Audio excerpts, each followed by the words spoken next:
So following the last video I posted regarding where we're actually located, a number of people reached out and said, well, what about Caacupé? What's going on there? Well, it just so happens I know someone who knows someone that's selling a place here. I know a little bit about this place, enough to know that it's worth a look, and you be the judge.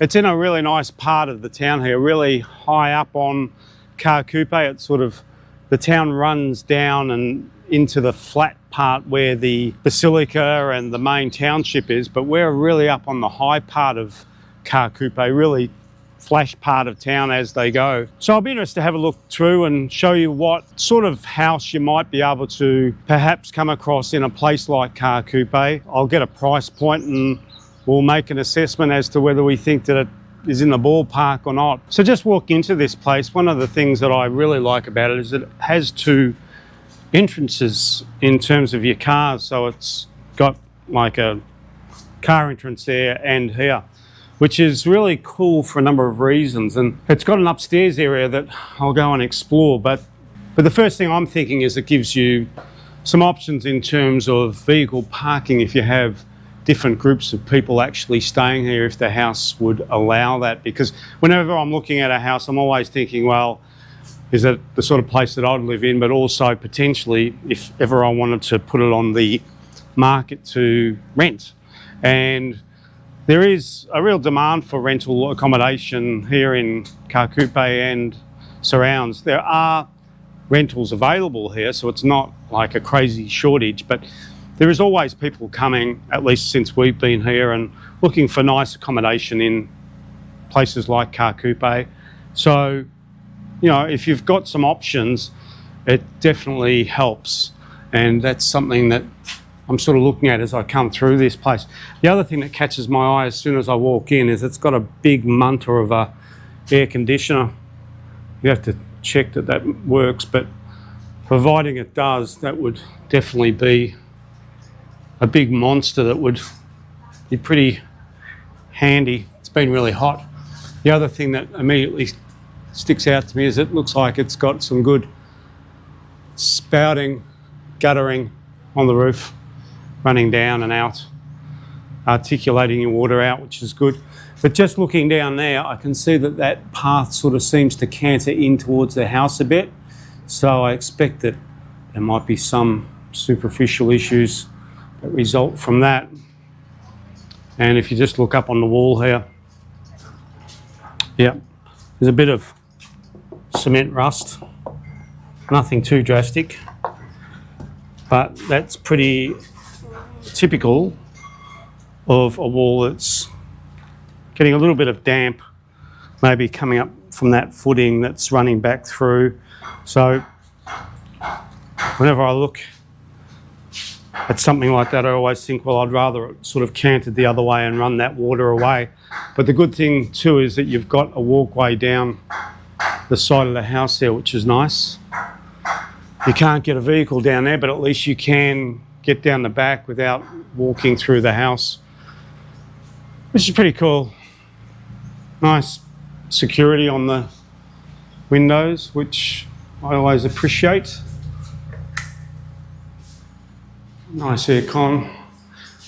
Now this looks like the lounge room area. And just looking up on the ceiling, really good timber roof and supports. They all look like they're really cared for. Looks like it's quality. There's no dusty sort of aspects to it that indicate that they might be getting chomped by something. They look like they're in good nick, which is nice. The floor is in good condition, actually. No smashed tiles that I can see. Walls look okay, just a tiny little bit. No, not even drummy, they're fine. So that's kind of like your lounge room. This would sort of be a dining room, I guess. And just on the inside here, you can see this is the corresponding side of where we're looking at that bit of cement rust. So nothing too drastic, but you know, just chip that out and sort it out in some way, but it's a good thing just to know it's there. There's no mould or anything like that, but it's very typical of these sort of structures. Got a fuse box, that's pretty sophisticated. So, okay, and we come into a kitchen, very basic, Paraguayan. You know, straight space, you could do a lot with it. So far it looks like a really nicely constructed house, nice and neat. She's an old aircon, but I suspect, what is it, a good weather air conditioner, who knows where that comes from, but often the older ones tend to crank out better than the newer ones, I reckon, but you need to make sure that all that sort of stuff works. So it just comes into a bedroom at the front there, and I presume these windows open.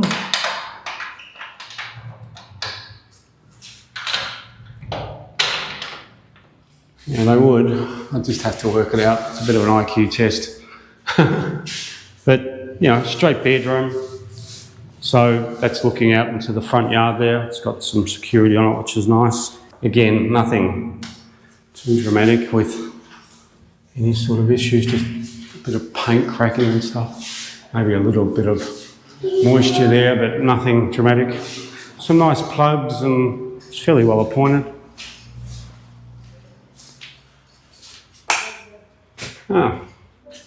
It's a nice enough bathroom. I would have liked to have been the plumber who was selling these tiles in the day, because he must have made a fortune, because I think they're exactly the same ones in the house that we're in. And I've seen a few others too. So good on him. But, you know, very typical Paraguayan layout bathroom. Neat enough, just needs a good scrub. Only sort of the odd cracked tile. Interestingly, no Widowmaker. Oh no.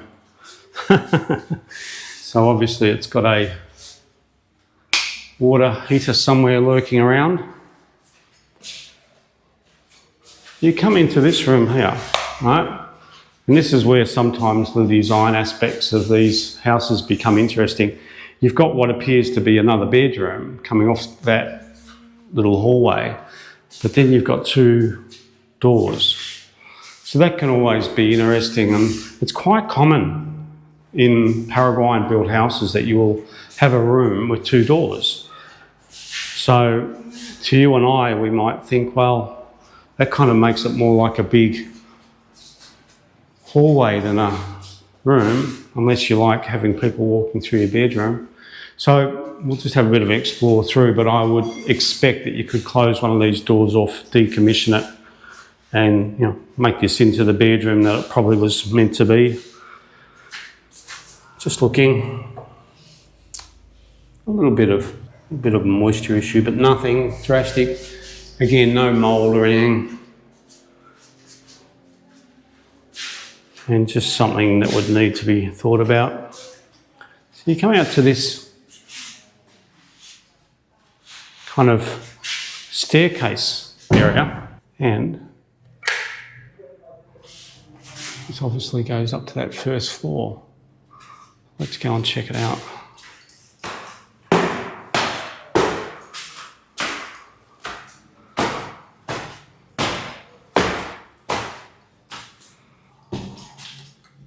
Okay, so we sort of come into this room here, and there's my big friend, the big water tank. Looks like quite a newbie, which is nice. Those things, I had not seen them in that configuration in any place I've lived, but they actually crank out some really good water and do a good job, so it's nice to see. Okay, this is cool. Very clean bathroom actually, by the standards we sometimes find. No Widowmaker. Oh, it's nice and cute. And look at that timber. That timber is stunning actually. It's beautiful. The Pacho, I think it is. Don't quote me on it, but even those fine slats between the support beams are really quite rare to find, at least in the houses I've been in. So they finished it off really well. So the level of finishing in this house is really quite nice. Quite nice.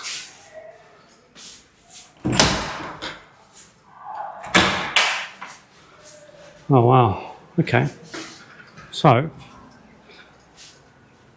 how cool is that? On the front veranda there, and we sort of come out into that, through those doors from the bedroom. Nice, nice. So, across the road from this place is like an empty lot. That's good. You're not going to have too much drama in terms of neighbours across the road anyway. And if you were about 8 foot tall, you'd get spectacular views, because we're right up top here. If those few trees weren't there, you'd be seeing the basilica and everything. It's beautiful. So I don't know what you're seeing up there, but I hope it's nice. There's a tower way off in the distance there, maybe a kilometre away, so that's not a big deal. Now I can't see what I'm filming now, but I'm just doing that to give you a squiz of the roof, to see that the condition of the roof is okay, but there's no indication inside of any sort of water coming in. So I suspect that those tiles are in really good nick, from a guess. And just looking at those beams running across there, really tidy, little bit of bowing, but nothing that you would not expect, and really in good shape, which is nice. And if you see that really big support beam there, that's really good munty beam that it's sort of holding it up. So just coming back down from the upstairs, just to give you a good idea, that's that room going into the other room and the bathroom around there, and coming downstairs again. It's given me some ideas about what you could perhaps do with this place if you are so inclined. So coming out into the backyard, okay, so you've got this veranda space, and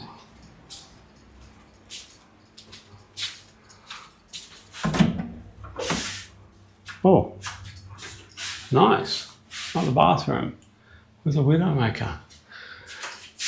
They just haven't run that hot water system down to here, so you could replace that, no dramas. Even a toilet. So there's 3 bathrooms in this house. That is grande. So just thinking out loud, given that it's got a side entrance, I think that this place really lends itself potentially, if you are so inclined to want to have accommodation or have some other people in your family that want their own private entry and exit point and have their own kind of self-contained situation. I guess you could have that upstairs area, and if you decided to close off this door of the kitchen and this door of the bedroom, you could have your own self-contained upstairs accommodation, I guess, by using the back door. I don't know.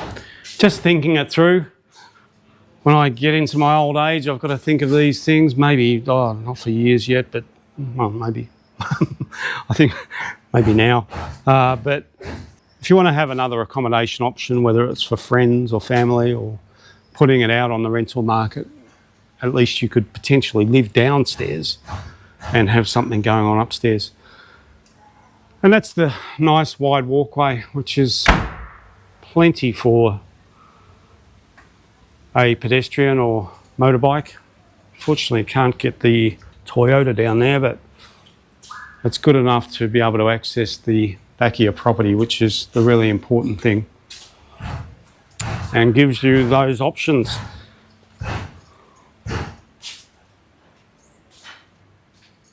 And just looking out into the backyard, it is a food forest. Mammon,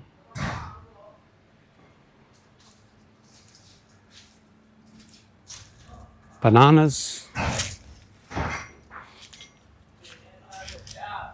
onions. Lots going on out here. It's really lovely. So the owner of this place has put a fair bit of work into her garden, which is really nice. Lemon or some sort of citrus.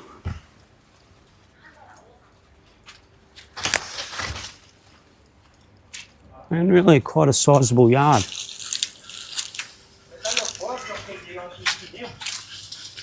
Neighbours are up to something. Sounds like they're fixing their car or something, but that's no big deal.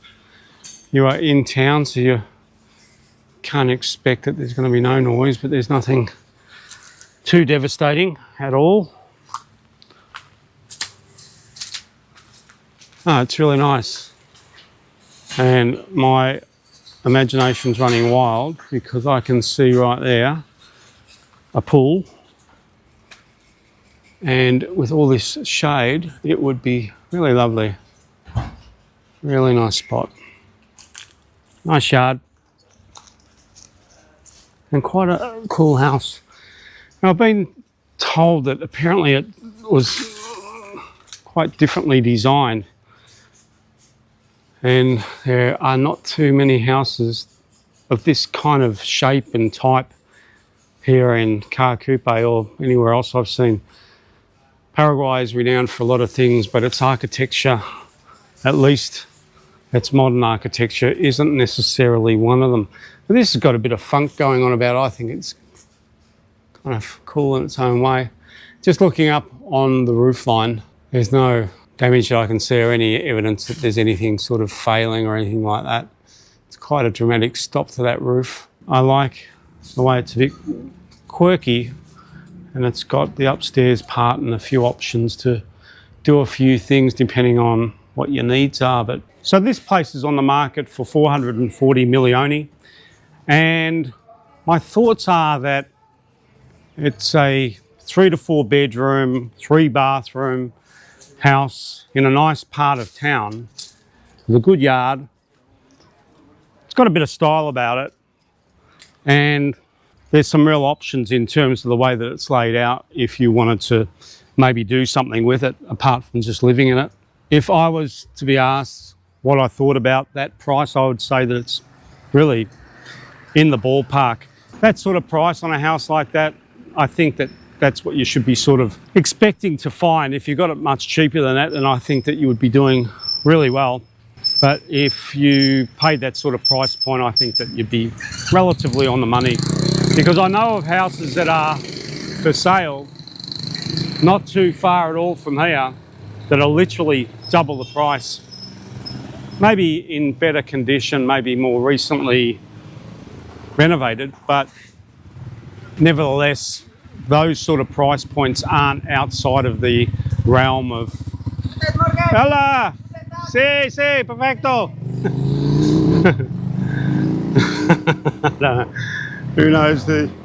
Every time I crank up the camera, there's people yelling out these days. I don't know what that's about. I think that that price point is kind of around the mark that you sort of are looking at. All in all, I think it's a nice house in a nice part of Caacupé. But everyone's got their own taste and what they're looking for. But the main thing is that, like every other property I show you, it's really, I just want you to understand where roughly price points are, give or take, because nobody can say that this is 100% worth this or that. As I previously said, there's no centralized form of data that's readily available to us to be able to put this address in and then calculate it against all the other houses in the area. It just doesn't work like that here. The best data sources are probably those that the real estate agents are holding, and often those are the ones that have been derived from selling to newcomers and maybe they paid too much. So if a real estate agent tells you that a price point is X or Y in a particular area based on their recent sales in the area, well, you might be working on some inflated data, but it depends on the real estate agent that you're dealing with. But if you can get it cheaper, happy days. And that's what it's all about, just finding a place that suits your needs at the right price, and we're all happy. I'll try and find some other properties if I know anyone that knows anyone that's selling anywhere, and bring them to you, just so that you can get more of an idea as to what's about and for what price point. And that way we can build our collective base of knowledge. And for those of you who are coming to Paraguay, you'll have some rough price points to work on. So until next time, take care. Ciao.